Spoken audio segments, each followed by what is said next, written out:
L'Assemblée nationale et le Sénat forment le pouvoir législatif dont la mission est de voter les lois et de contrôler l'action du gouvernement.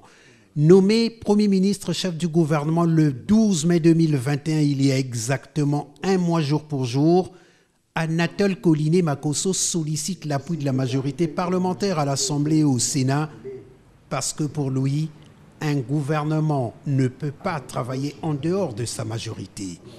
Les députés et les sénateurs sont en contact permanent avec la base.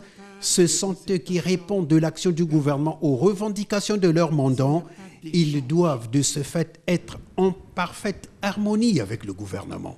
S'il n'y a pas de concertation permanente, s'il n'y a pas d'échange, l'action du gouvernement ne peut pas être visible ou perceptible au sein de la population.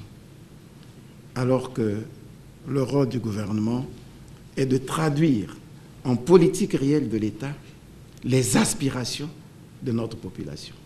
Les parlementaires ont loué l'initiative du Premier ministre et ont pris acte de cette volonté exprimée. Les parlementaires ne peuvent que réagir favorablement. C'est une bonne initiative. L'exécutif, c'est l'exécutif du pouvoir. La majorité au Parlement représente également le pouvoir.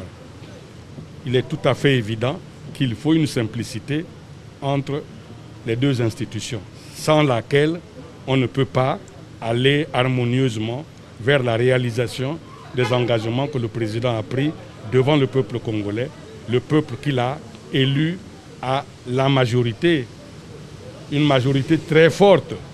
Ils ont par ailleurs pris l'engagement de multiplier ces échanges afin de rendre visible l'action du gouvernement. A besoin